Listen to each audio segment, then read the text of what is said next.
Please welcome to the stage Anil Dash, MC for Mozilla Festival 2025.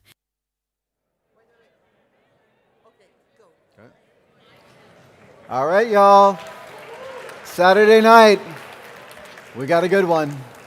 So we've been doing a lot of unlearning all weekend. This time, we are going to be unlearning something I think a lot of folks are ready to unlearn, and that is regulation. The good news I have for you is in this debate, we are going to be bringing to the stage two legends in the area of innovation and regulation. And you're going to be so lucky because these are folks who have been pushing the boundaries of what's possible. You're really going to get to hear from some amazing minds. You'll hear from Audrey Tang, who's Taiwan's digital minister, who's best known for radical transparency and really a legacy of civic innovation going back for years. As well as Francesca Bria, who from right here in Barcelona has been doing experiments at the cutting edge of technology and democracy for years. And they're going to be moderated by Julie Brill, whose legacy in her work has gone from government to Microsoft, everywhere in between. This conversation is one that I think is going to really get your mind turning. So we're going to start that conversation about unlearning regulation by bringing to the stage three of our most amazing guests. Welcome aboard.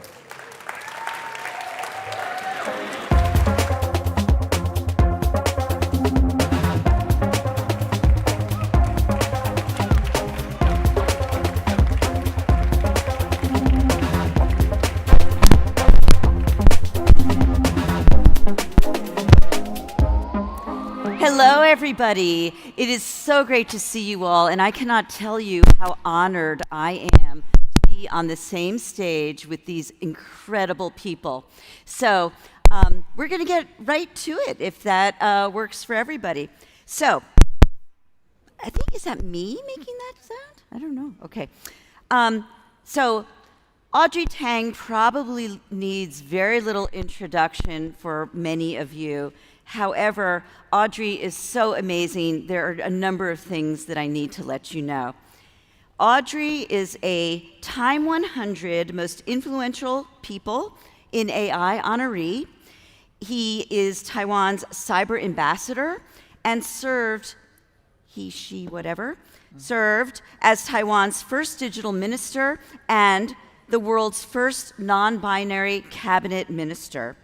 Audrey played a crucial role in shaping gov-zero, one of the most prominent civic tech movements worldwide. In 2014, Audrey helped broadcast the demands of sunflower movement activists and worked to resolve conflicts during a 3-week occupation of Taiwan's legislature. Non-violently. He did it did it non-violently. Okay? That's fine. Go ahead. I'm sorry? Okay. They're like, they can say they. Okay. My pronouns are literally whatever. Go ahead. Okay, forgive me. Okay, we're going to continue. Audrey helped develop participatory democracy platforms such as vTaiwan and Join, bringing civic innovation into the public sector through initiatives like the Presidential Hackathon and Ideathon. Francesca Bria, also an incredible human being, is a leading innovation economist working at the intersection of technology, geopolitics, and society. Francesca is honorary professor at the Institute for Innovation and Public Purpose at University College London and a fellow at Stiftung Mercator in Berlin, where Francesca leads the Eurostack initiative on Europe's digital sovereignty. A few more things, but honestly, I could go on forever with these two people. But Francesca is a member of the Spanish International Council on Artificial Intelligence, established by Prime Minister Pedro Sanchez. Francesca is also the president of the Italian innovation agency, Auteur, in Bologna. I think I've done enough to embarrass you both. All right. So the question that we're going to be discussing this afternoon, this evening, is whether traditional regulatory frameworks built in an industrial era and with respect to industrial era technologies still serves in the age of AI and with an attention economy that's governed by algorithms. So our discussion is going to explore whether we're clinging to outdated and ineffective regulatory platforms. What are the new models that promote democratic participation, technology and technological sovereignty, and human-centric innovation? And how can regulation be reimagined as something more dynamic, participatory, and adaptive? So, ready to jump in? Anytime. All right. So let's begin by talking about what unlearning regulation means to you both. What are the biggest challenges we face in the current regulatory environment? Francesca, would you like to go first? Okay. Can you hear me? Yes. They already changed my mic, so already broke a mic. So hi everyone. First of all, I want to say how happy I am that Mozilla Festival is happening in the city of Barcelona in partnership with the CD in Barcelona, which is one of the most important participatory democracy experiments in the world, I think. And I don't think that's by chance that this partnership is happening here. You didn't mention in my long introduction that I used to be the Chief Technology Officer of the City of Barcelona, so all the time I feel at home when I'm here. So yeah, I just wanted to say this before. In what's wrong with the regulation? I think we should start from why do we need regulation for? Yeah. And to see, did we achieve our goals or not at the moment? I think, for me, it's important to, I think we need regulation in particular in the current technological society and economy, because I think all of us are very aware that we need to shift power and the power concentration, economic dominance, technological dominance, industrial concentration, and political power away from, large monopolies and large big tech companies, but also, authoritarian technology companies and authoritarian states, shifting power away from there and empowering people, empowering cities, empowering community, empowering people, so that technology can serve public needs, social needs, democratic accountability, better rights, better environment, better jobs, those kind of things. So if we think about those goals, why do we regulate, big tech companies, and why do we need to spread power in society? If you ask me what's wrong, I would say almost everything, because we haven't succeeded in doing that.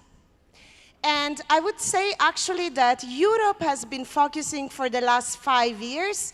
I think everyone in this room that helped maybe European Parliament, European Commission, member states, even your local council in doing regulation. So we really focused on regulation.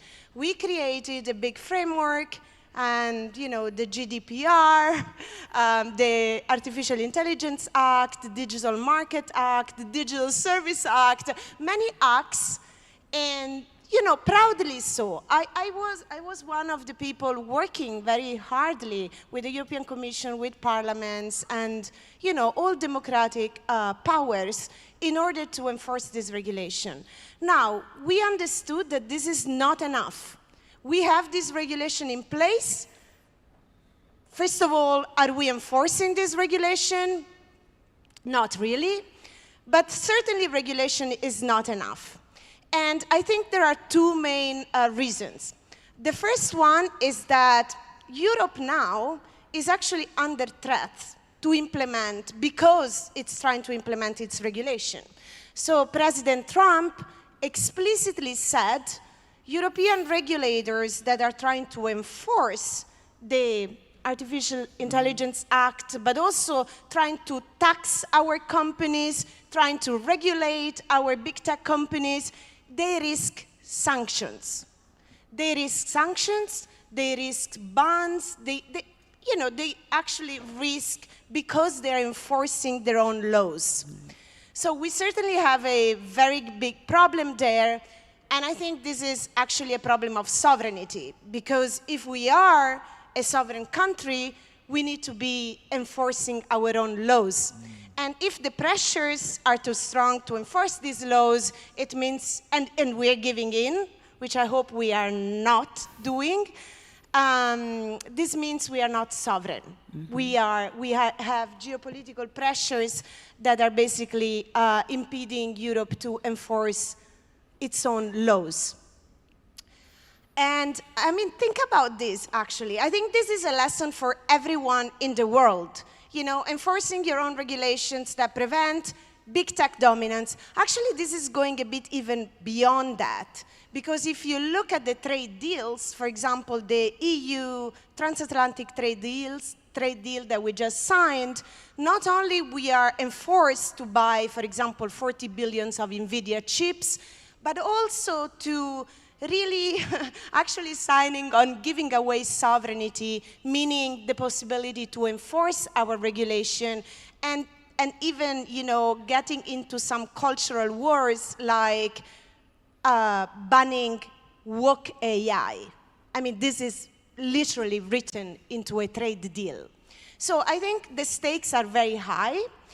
And also, I think what we need to do, and this is the perfect place to do that, is that I think we need to go beyond. So regulation cannot be good regulation, meaning that really strengthen and give power to citizens, to people, to democratic technologies, cannot just be enforced by civil society, nice civic groups, you know, citizen groups. We need democratic governments to be, you know, to basically side with us. Yes, we need to form broad alliances with trade unions, with democratic parties, with democratic governments in order to achieve this.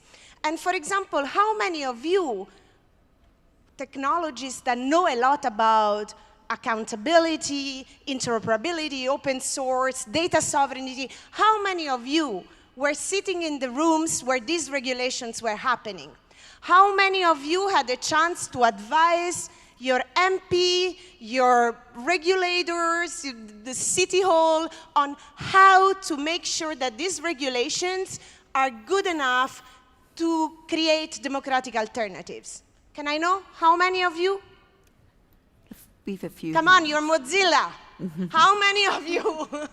Well, not too many, right? And you probably have the brightest people here, yeah, or some of the brightest people in this room that are not, you know, working for a big tech company, that know how those regulations should be written and that have the technological expertise to advise policymakers. So we need to change a few things. That's what I think about regulation. We need to change a few things because the right people need to advise policy on how to strengthen democratic technologies. And let me maybe, there is maybe another point before that I think regulation has never been enough. And this is not only the DSA, DMA, because we need to tax these companies, right? Because we want to create better housing, better education, redistribute wealth, so we need to tax the companies. It's not only antitrust, we have to do industrial policy to build alternatives. So there is much more to regulation than just fight disinformation, just to be clear. But I think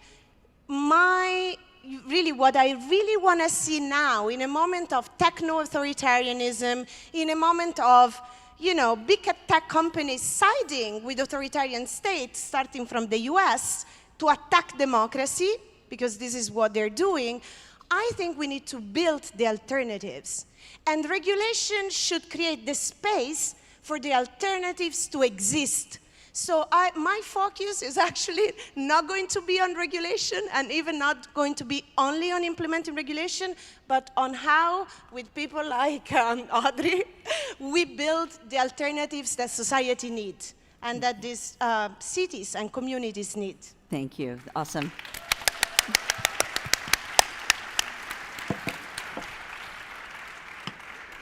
Audrey, please. Amazing. I think this is framed as a debate, but I agree with every single point just made.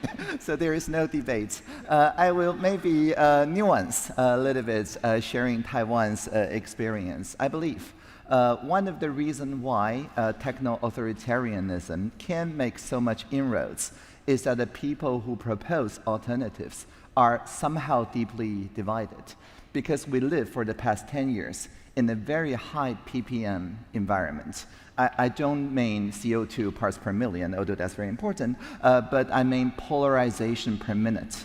And every time you scroll on social media, as we now know that engagement through enragement is about polarizing people, because that's what drives the attention economy.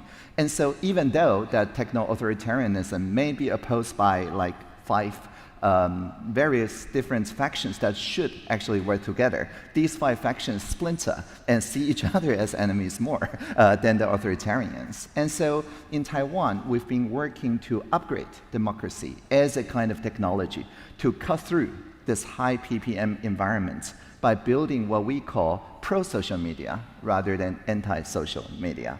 And the difference is that in the anti-social media, it's a broadcast media, the megaphone goes to the extreme. But in a broad listening, pro-social media, the viral megaphone goes to the uncommon ground, to the ideas that resonate with people who would otherwise not agree with each other. A very quick illustration. Last March, when I scroll on Facebook or YouTube in Taiwan, I see advertisement featuring Jensen Huang, you know, the Taiwanese NVIDIA CEO. He promised to give back to Taiwan by giving me investment advice and free cryptocurrency. And then if I click, yes, if I click, Jensen actually speaks to me. Just sounds like him. Of course, it's not him. It's a deepfake clone running on NVIDIA GPU.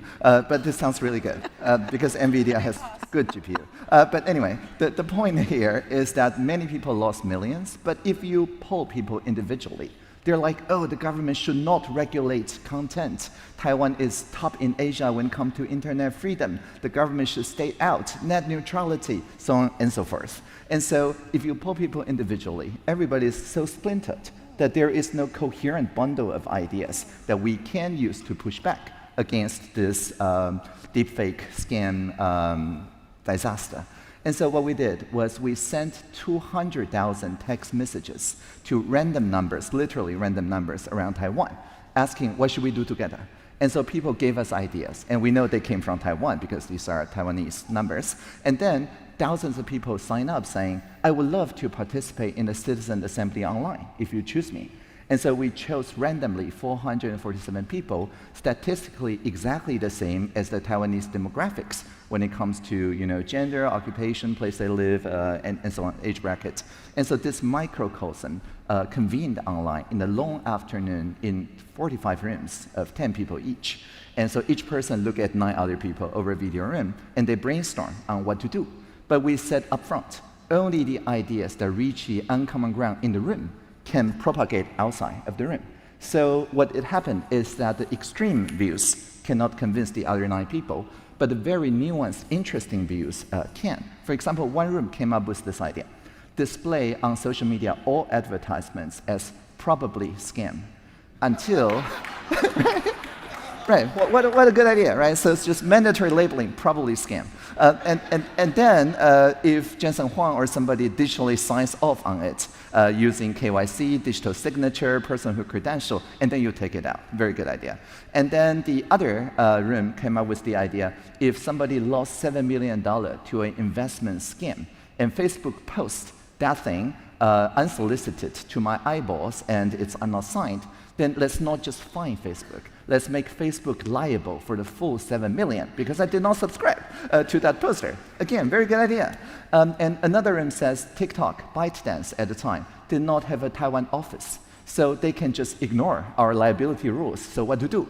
And they're like, okay, we should not censor them, but every day that they did ignore our rules, we should slow down like 1% the connection speed to their video. It's not censoring speech. It's just modulating reach.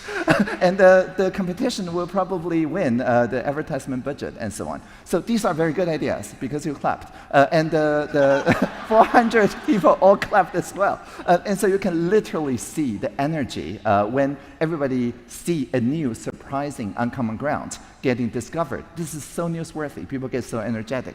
And so then we use language models that do not hallucinate to weave together those 45 rooms. If it's human facilitator, then they will have to take, I don't know, 5 days to weave these together into a coherent bundle. But language models can weave that together instantly, and then people voted on it. And so at the end of that day, more than 85% of people agreed with this core set of bundle that work with each other, and the other 15% say that they can live with it. They think this process is legitimate, even though their favorite proposal did not make it into the final bundle. And so that was last March. And so then we did a multi-stakeholder consultation, basically checking with the big tech in April, like whether this violated the law of physics. Of course it doesn't. And they're like, okay, we can implement it, it's just very expensive. And then in May, we passed the law on digital signature. In July, we passed the rest of the law. And so this year, if you scroll on Taiwan, Facebook or YouTube or whatever, you just don't see deepfake ads anymore. And we fined Facebook, I think, 20 million NT dollars almost for these violations. And so what I'm trying to say is that if we can take just 2 months from this broad listening to build a surprising uncommon ground, I'm sure you can do it as well. And if you're not among the 200,000 people who receive those random SMS messages, many people whose friends and family do. And so their ideas really came into this uncommon ground. Awesome, awesome. Both of these are great introductions to what is wrong and beginning the conversation about what solutions we can apply to some of these problems. Francesca, you have a whole slew of ideas, similar to Audrey, but also in the European context, about how we can solve some of the regulatory landscape problems with respect to Eurostack, digital commons, data commons, things like that. Why don't you describe a little bit about your solution suite that you've been thinking about and driving in Europe? Yeah. Well, first of all, I think it's very nice here because Audrey is very, I think also positive in describing what can be done on top of big tech. I'm a bit less about that. In fact, I actually think at the moment is really important. I am stressing a lot to look at the actual critical infrastructure on top of which we are building democratic solutions and democratic technologies. Because I have a lot of doubts, especially seeing the latest consolidation that we're seeing in the market. I mean, as an economist, I have troubles to describe what I think because anyways, I think every single one of us is struggling to understand the magnitude of the, 3 trillion investment in AI infrastructure, yes? I mean, even Goldman Sachs is saying, oh, this is a bubble that's gonna bust soon. Then the technologists, of course, and in particular, the tech companies that keep buying each other's shares, because this is what's happening, they are convincing all of the industries and all of us that this is solid, because, of course, I think there is some truth to the fact that artificial intelligence is a potentially revolutionary technology at the moment, but are we gonna really empower societies, making sure that the environment will get better, the environment, like actually fighting climate change with an infrastructure built on a Ponzi scheme that extracts, all this much water, energy, data, raw material, labor, and make a few billionaires? Like just a few billionaires, because there are really a few billionaires here that are becoming richer and richer. I mean, I find this a bit incredible, right? I think we should refuse this model. I mean, and this is not only because, Elon Musk gets his premium of, becoming the first trillionaire in the planet. I mean, also because of that, because we think this is outrageous, but I think it's because this infrastructure, this planetary architecture of extraction and oligarchy doesn't correspond to what we need. It's just basic as that. And this doesn't mean that we want to refuse the potential of this technology. Actually, the potential of this technology is great, and we need to be making sure that we do the things that we, as societies, like empowering social and environmental sustainability, workers, creating green cities, better healthcare, education, and so on. Are we gonna do it on top of this Ponzi scheme and this, extractivist machine? Which, by the way, creates a lot of divides, because in my narrative, I always say, oh, Europe is squashed between two digital empires. The US with the Silicon Valley techno-authoritarianism, and China, which has also, this digital panopticon. But it's not really like that, because actually, I think the kind of extractivist machine, it's not only creating new forms of colonialism, whereas Europe could become a new colony of this AI boom, but it's also, really cutting the global south, with this extractivism will be really, like, it's impossible to build it without extracting yet more raw materials, more energy, and maybe even telling us that we need to build this AI by powering AI with nuclear energy. Yes, because this is what they're telling us from Silicon Valley, instead of maybe renewable energy, clean energy, and meeting our climate goals. So I don't know, I'm trying to put here on the table that I think there are a lot of structural issues that require a better industrial plan for the world, yes? That cannot be so concentrated, that cannot be so extractivist, and that cannot create billionaires, authoritarians, but should, work for the majority of the population. And in particular, for the global south at this point, in particular for the global south. So I do think that when I'm talking about, for example, the Euro stack, and how do we build an alternative infrastructure, that's based, for example, on green compute, where data can be a common good, where we have more open source solution, interoperability, and more data sovereignty, and all of this, still, it remains the question of we need alliances to build that.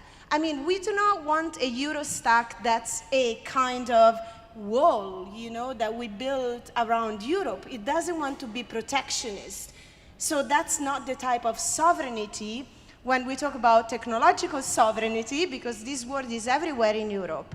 So technological sovereignty doesn't mean only state sovereignty and let's get the Europeans to do it alone. Technological sovereignty, I think, needs to mean popular democratic sovereignty, and we need global alliances to build the alternatives. So global alliances with other, democracies, with non-aligned countries that don't want to build new digital empires or new imperialism, but want to build a better infrastructure for the world, a better infrastructure for society. So I think that is what should be the focus at this moment. How do we do this? And are we still on time? Actually, this I asked to the expert in the room. Are we still on time to do this? Because this is a big question. Are we still on time, or we're giving in? And I mean, we're giving in to what? I think to a project that destroys democracy. Okay. Yeah.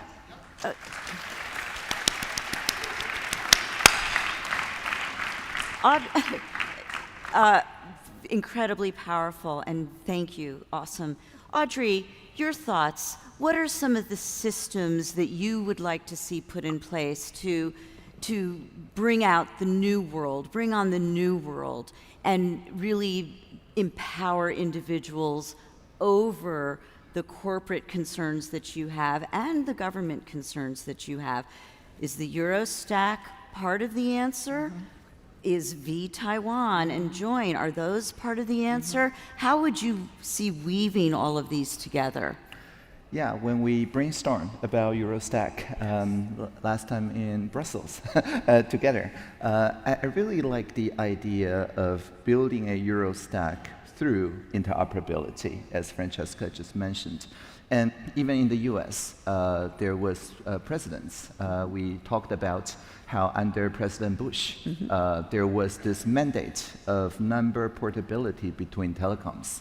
And the telecoms really didn't like that. But what it does is that if you switch from telecom to another, you get to keep your number, and the old telecom cannot keep your address book. And so it's like freedom of movement beyond the walls of the telecom companies. And so I don't think this is a American, European, Taiwanese thing.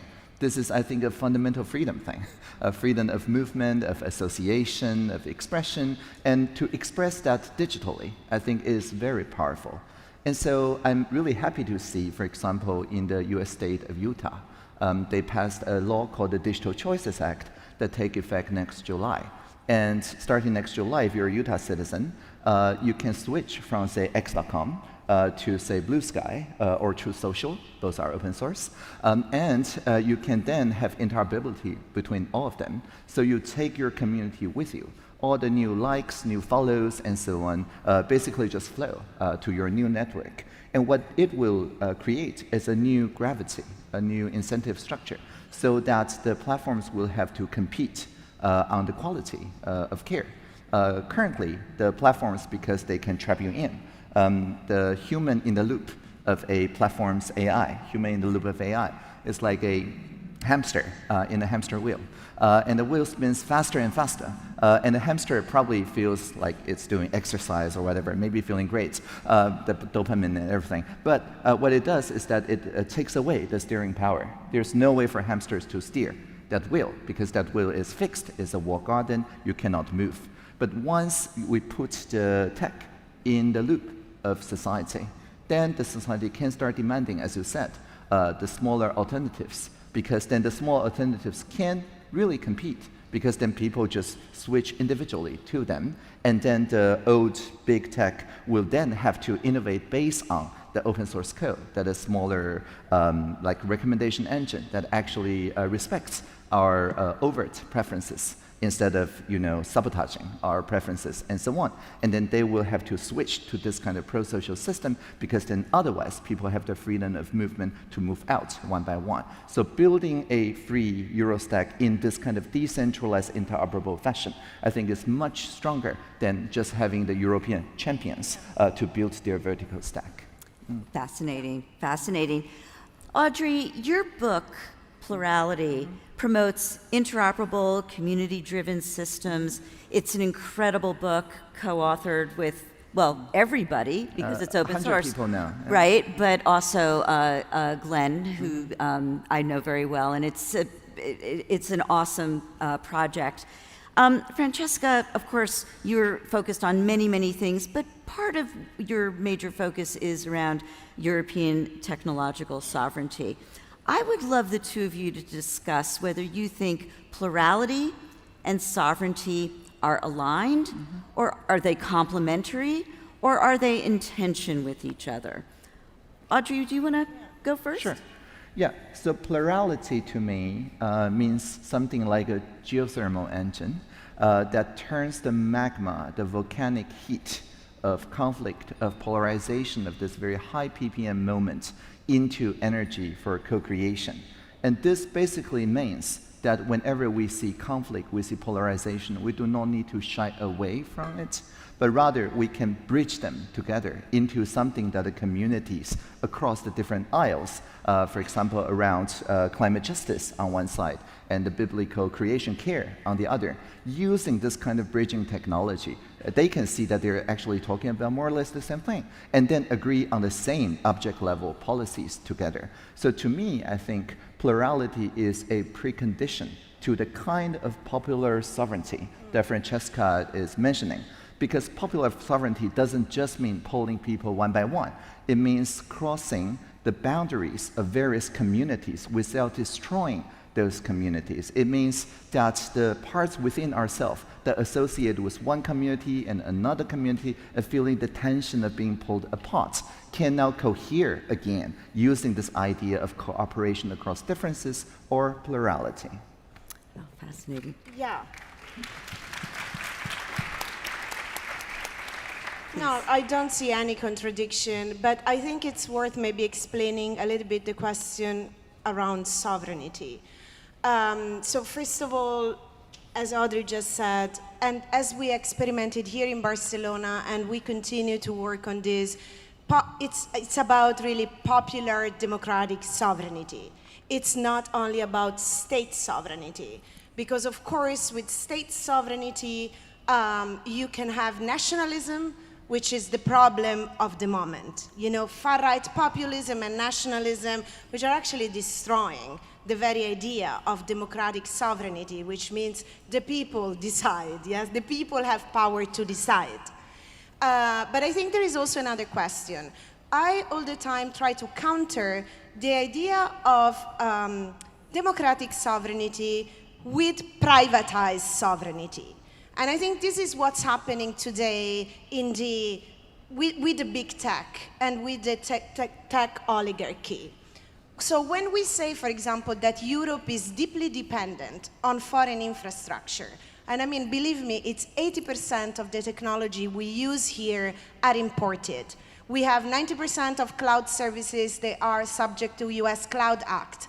We depend 90% of chips we use from Taiwan and South Korea. A rare earth material, all produced and processed in China.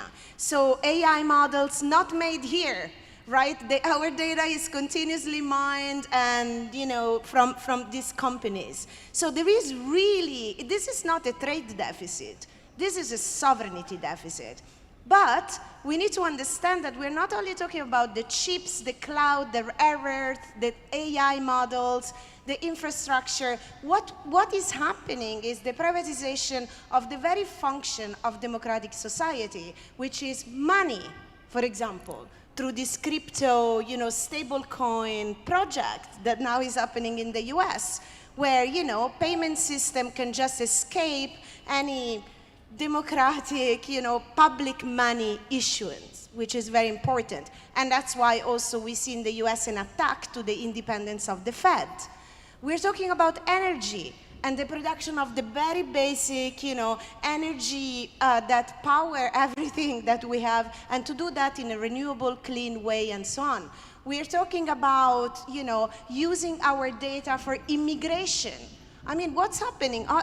Honestly, again in the US, I'm sorry, I'm gonna be like President Trump bashing here, but really the use of Palantir to do mass immigration, the mass, you know, deportation policy. I mean, is this something that we have to decide as a society, or can be decided in a boardroom, in a privatized way by one company? Yeah, where very powerful people are deciding for us. So, you know, who gets the benefits and the welfare state? Who gets evicted from their house? Those are the questions we are talking about. This is the very basis of not only individual sovereignty, but collective democratic sovereignty. And that's what is being privatized at the moment. So that's why I believe we shouldn't be put in a corner of these differences between, okay, this is the state champions, or, you know, this is authoritarianism. No, we are trying to reclaim democracy here. That's what sovereignty is about. Yes, that is, and of course it goes together with plurality and with communities and with diversity and freedom, because this is what democracy is about after all. Yeah, absolutely. Awesome. I'm not sure what's happening with our clock. We're being told to pause the conversation. Maybe we should take questions. Shut up. I think, I don't know what, but no, can we just do the quick, one bold idea? I just would love to hear from each of you. If you had the opportunity tomorrow to implement one radical change in the regulatory landscape, what would it be? Audrey? Sure. So Just one. Just one. I know. A very simple one. Okay. I would switch away from what I call Max OS, not Mac OS, the maximizing OS of utilitarianism. A lot of the current training on AI and the policy conversations around that is about maximizing specific numbers. And if you train an AI system to maximize, for example, I don't know, engagement, attention, GDP, or whatever, then it finds all sorts of ways to achieve that while causing massive harm. But we already know that we do not have to use this kind of ways to train AI systems and then just to stop it with some top-down regulatory rules, the deontic system. We already have AI agents that are trained from a different ethics called the ethics of care that only care about a small community, the relational health in that community. In the 45 rooms, 10 people each, a local agent that uses just a fraction, even just 7 million parameters, not 7 billion or trillion parameters, that deeply understands the conversation and can help people to bridge their differences. So this is a very different idea from this see everything, do everything, Abrahamic false idol thing, but rather in East Asia, we have this idea called a local kami, which is a spirit to take care of a forest, of a river, or community, which is called ujigami. And then if we train AI systems and the policies around AI systems toward this ethic of care, then we do not have the threat of it maximizing any particular number, causing massive damage, not paper clips, not GDP, and the entire doom versus acceleration debate is like, you know, a car with only a pedal and a brake, which is a very lack of imagination, can then shift into a conversation about building the steering wheel. Great, thank you. That was very nice and articulated, so I will be very brief here. I would tax the billionaires and yes, regain democratic control over our data and use that money to fund affordable housing and healthcare and just to make life better for all of us. Okay, awesome. Awesome. All right, I'm sure you all have questions. We've got a couple, we already have people popping up, that's great. Would you like to, oh, there we go.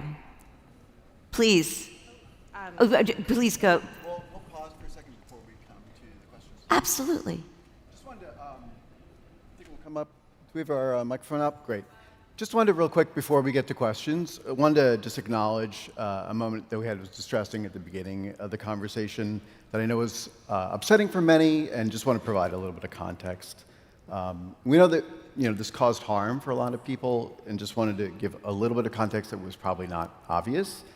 Prior to coming on stage, we did have a conversation where we discussed pronouns, and Audrey had shared that one of the acceptable pronouns was literally what/ever. No, just whatever. Yeah. Yeah, and I just want to make sure it was clear that that was something that's repeated without context, and obviously without context, that's something that does not communicate the same thing. And so on behalf of the festival, I want to acknowledge that that is something that is very distressing and can cause harm, and that we understand that and wanted to apologize. So before we get to the Q&A, that's something I wanted to make sure was clear, and that we do understand that that can be very upsetting, and want to make sure that was understood. Well, then I would also very much like to apologize as well. Yeah. I certainly was not intending to upset anyone or harm anyone. We did have a conversation about this, and so it was out of context. So my deep apologies to anyone who feels harmed or hurt. Okay. Please. Thank you for that explanation. I think that adds a lot of context to what happened earlier. But I'm also just want to say how incredible it is that at the end of today, the second day of this conference, that this room is so full of people who are really, really eager to discuss democracy and regulation. It's just like, I think it's such a testament to this festival and to all of you. So thank you for being here. Francesca, I want to talk a little bit about something that you said that I think is something that people have forgotten, and it used to kind of be something that was in the ether more when we talked about tech regulation, which was how we empower people directly to the platforms, because one of the most beneficial parts of technology and about the digital world and the internet is our ability to route around the very coercive effects of state power.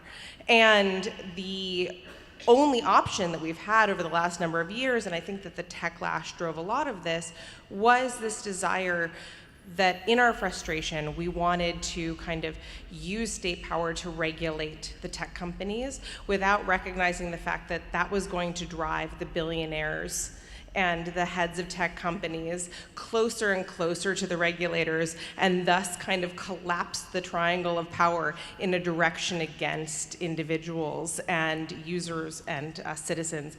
I can't think of a place more susceptible to this than Taiwan. Audrey, I'm just kind of interested if this is in the fore when you're doing a lot of this work, how you're kind of thinking about this problem, and whether or not, when you're instrumentalizing some of these really radical, uncommon ideas. I loved that, that hypothetical. Whether you're thinking of the downstream effects and whether you're thinking about the power of balancing private power and public power. So that's a question to me. Okay, that's a great question. So in Taiwan, we believe that I should work not just for the people, but rather with the people. And not for the government, certainly, because I'm an anarchist, but with the government. So the state is just an instrument for the people power to channel into something that people have wide agreement on. Nothing more, nothing less. And so I think seeing state this way as kind of broad listening device instead of broadcasting device resolve a lot of the crux that you just mentioned. And this comes from the idea of the civic hacking movement that I'm part of called G0V or gov-zero. G0V, as many of you know, registered this domain name g0v.tw.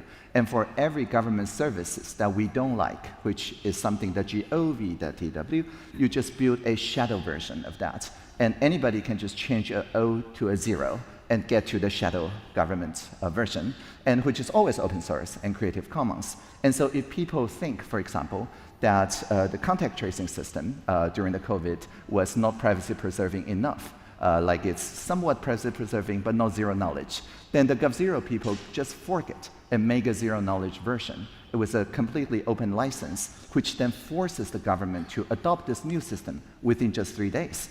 And that served us very well until Omicron. And also the mask, thank you. Yeah, so the point here is the civil society, the people closest to the pain, the activists, the human rights lawyers and so on, already know the answer. They just need to shift in Taiwan from a protesting mode against something to a demonstration mode for something new. And if we can build this loop, then the state actually loves that. The bureaucrats, the career bureaucrats really love that because they're also nonpartisan. They are there for the long run. If there are ways to very quickly solve the trust deficit and rebuild the trust by trusting the people, they're all for it. Thank you.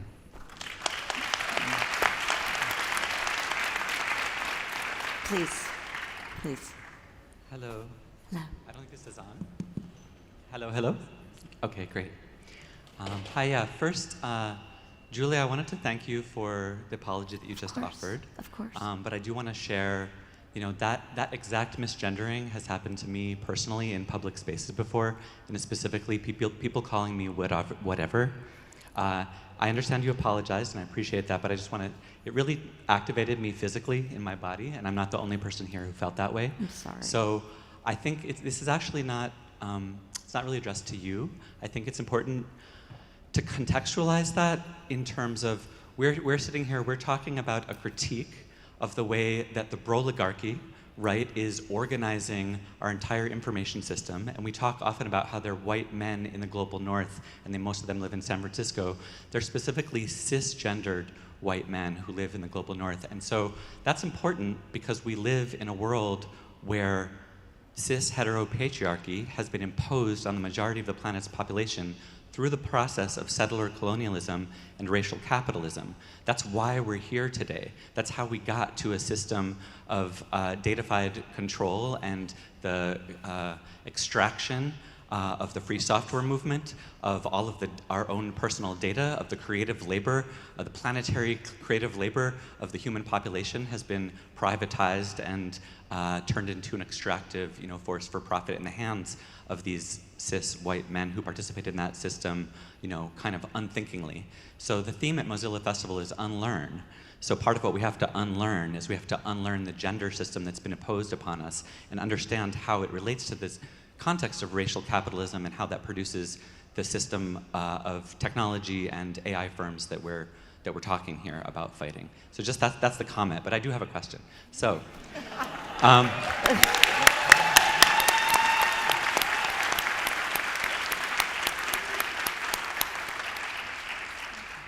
thanks. I'd actually would love to hear a little bit both from you, Audrey, and also from Francesca. So, Francesca, the way that you were talking about the context of AI sovereignty in the EU context, and you also did mention the importance in the global south. What we haven't talked about or mentioned is the deployment of these AI systems specifically for use in war and for use in genocide in Gaza. And I want to understand what are the legal mechanisms. All of you have experience both as technologists and also in the legal and regulatory space.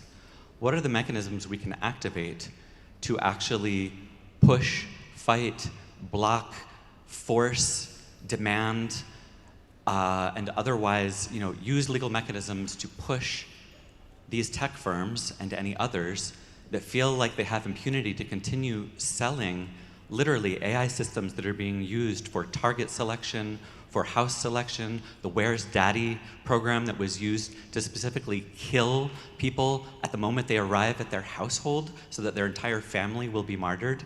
And these type of systems, the most malevolent thing you can imagine, they're being deployed and developed and they're being run on Google, Amazon, servers. They're taking these contracts and the workers are fighting back and trying to force their firms to stop. But what are the regulatory tools that we might use? We have human rights law. We have the United Nations system. Could we see the EU or Taiwan or other states leverage international law that by the time you get to the court and it's been declared it's a fucking genocide, how can these companies be allowed to continue operating and getting state contracts when they're war criminals?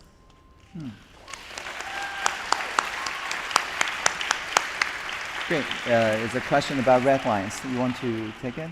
All right. Okay. I'll offer something very brief.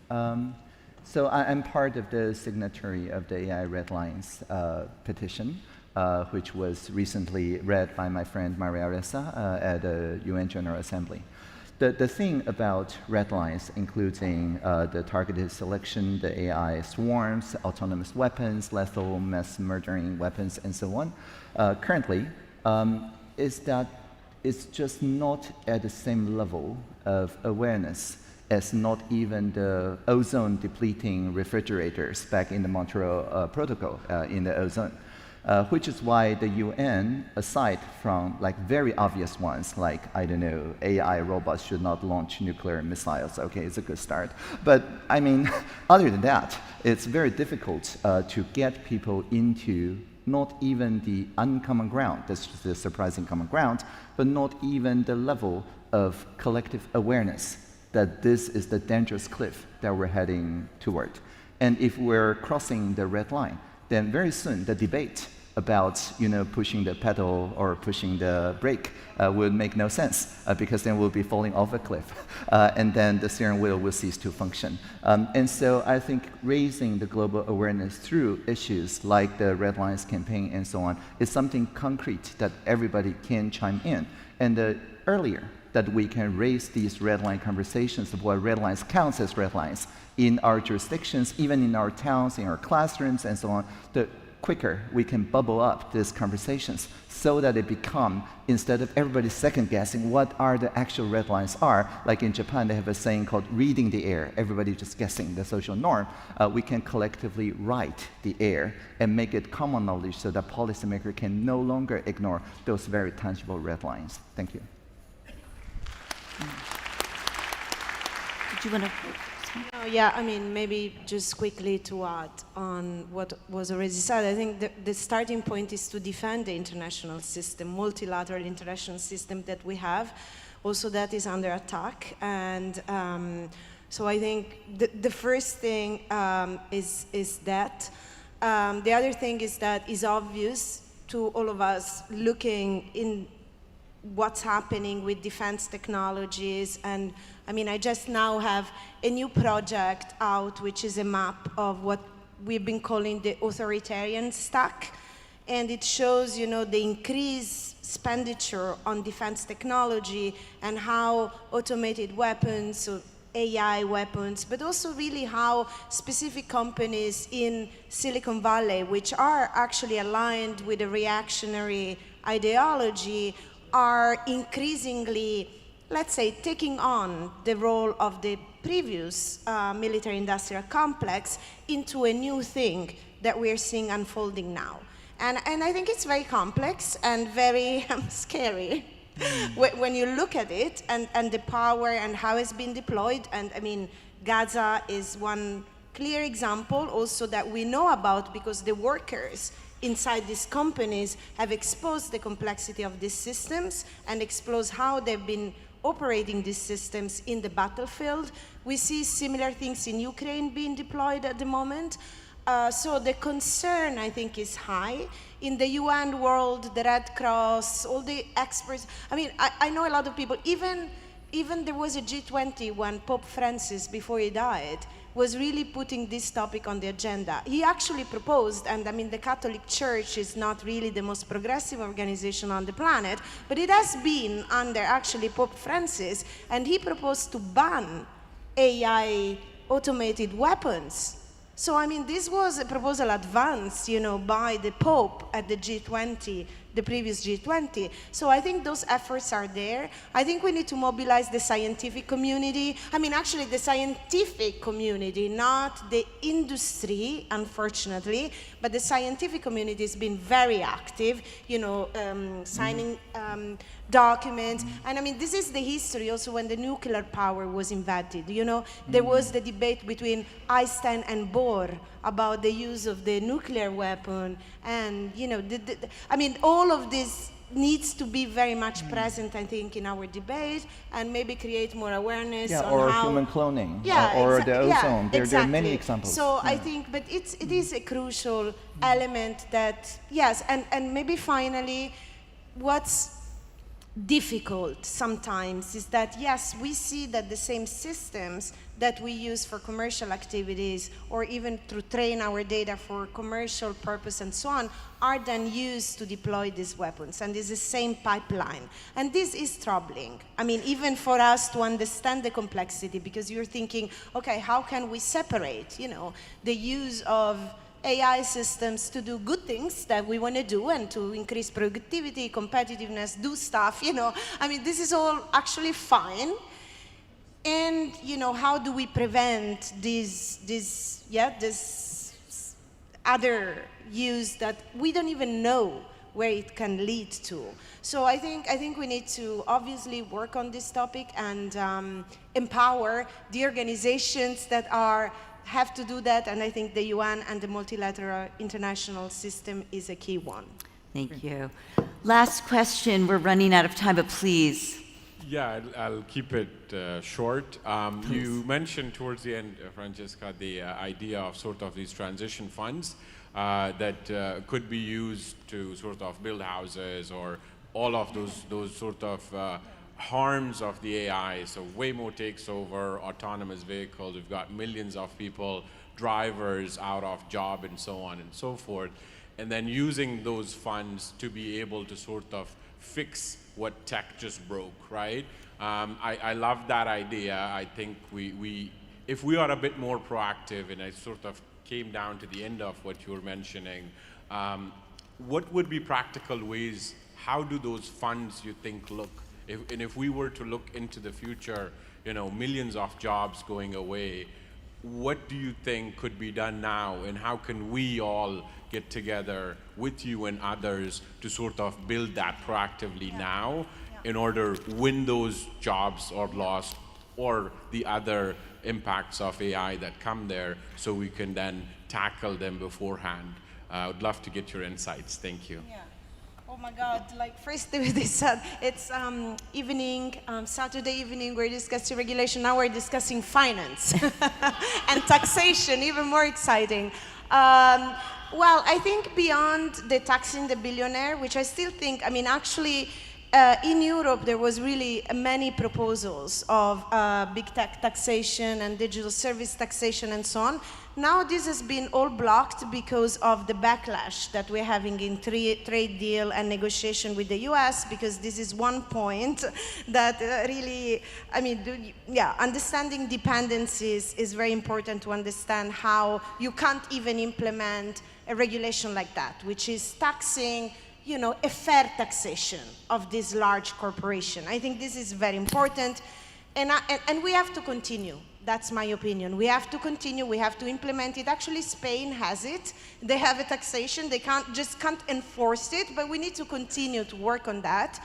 I think another very important point is the procurement.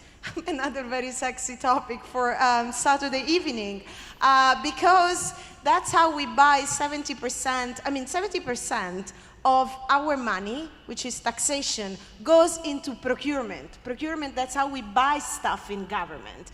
So we need to change these procurement laws.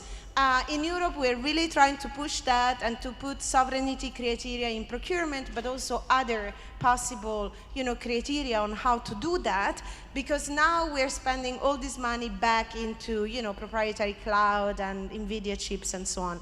So if we maybe we have a target of 50% by 2030 of procurement spent in interoperability, open source, sovereignty, new architectures. We can do that, and this we need to do.